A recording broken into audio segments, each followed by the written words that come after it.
Gudiidhuma jettu dhugaa waaqayyoo dubbachuudhaaf gudiidhuma nama jechisiisa jechuudha. Qabeenyuma keetu abbaa kee si dhabsiisa.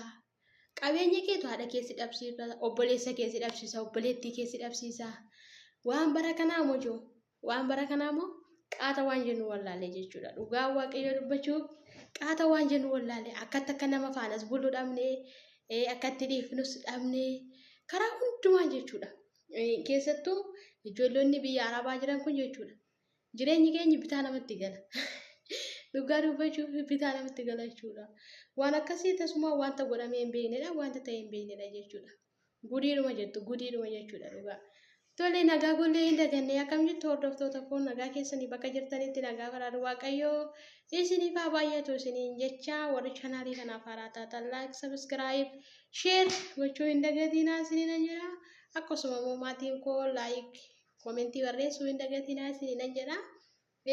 Egaa jabaadhaan jabeessaa malee subscribe koo deemaan jiru jedhu gaa dubbachuufi subscribe koo deemaan jiru Oromoo please subscribe godha.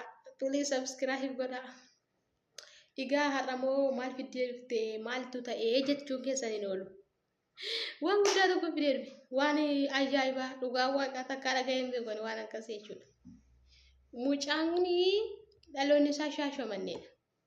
Shaashamanneetti dhalatee guddate. Achiin maal godhe jetture gudii maal godhaa mucaa jaallate. Mucaa biyya Arabaa kana jirti jaallatteen mucaa kana jechuudha. Jaallatteen qabeenya ishii birrii ishiitti ergaanii turte.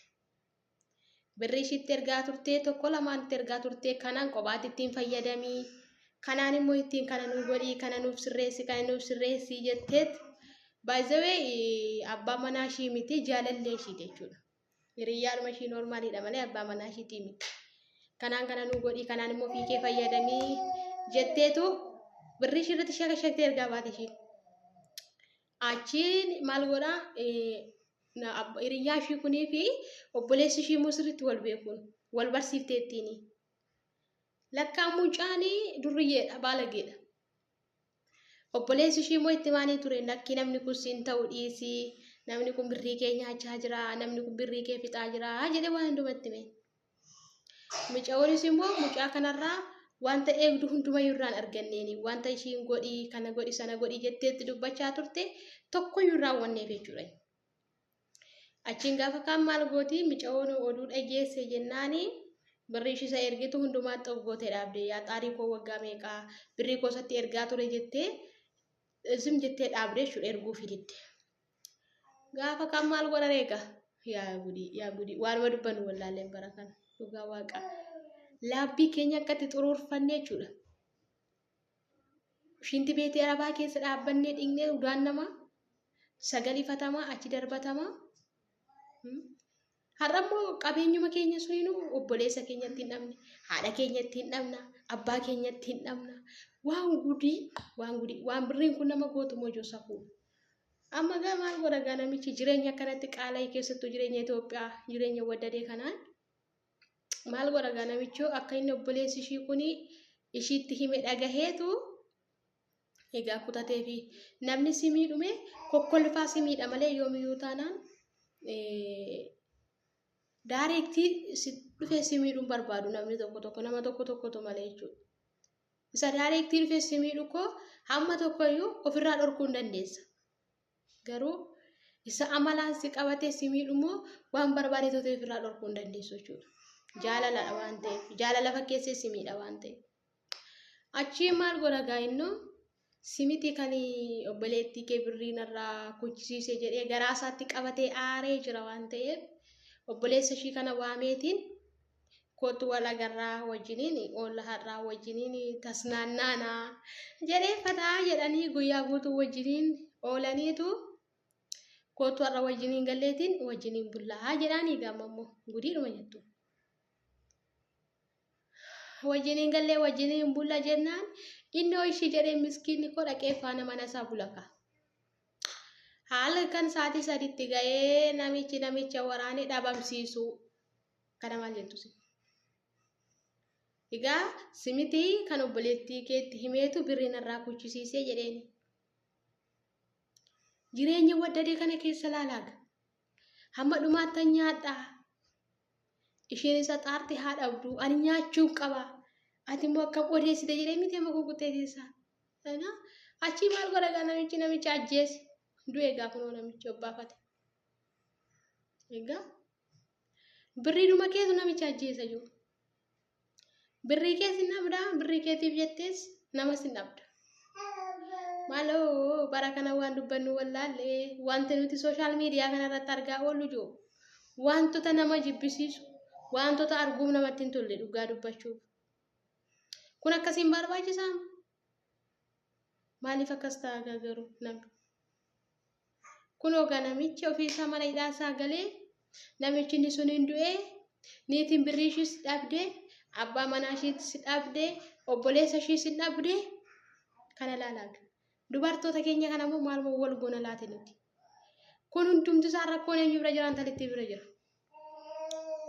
Jaalatte jennaan erga halaalatti jaalatte etoo maatii ishiitiin hin beekin firoota ishee etoo hin beeksisin abbaa manaa ishee osoo hin ta'in maaltu qabeenya ishii kana muluu irratti ergisiise kun obboleessi ishee jira haati ishii fi abbaan ishee jiru sarratti hin ergattu. Yoo abbaa manaa ishee illee yoo ta'e yaa amma tokko of qoxxobaarra erguu nu qabdisayyuu.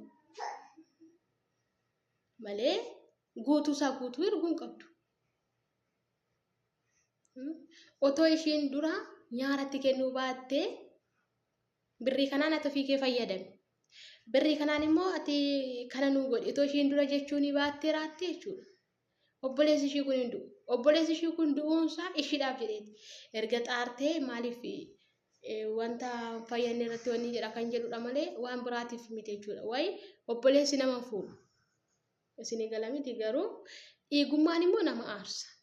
Dhugaa dubbachuuf dhiigummaan nama aarsa. Xaarii ishii waggaa meeqaatiin hin laala gaafa inni argu mucaan baay'ee kashalapheedha waan hin taane keessa ooladha. Kun olaadhe har'a ishiidhaaf jedhee ofii isaa lubbuu isaa dhabe jechuudha. Egaa shamarran keenya gaafa waan tokko hojjennu ilaaluun nurra jiraata.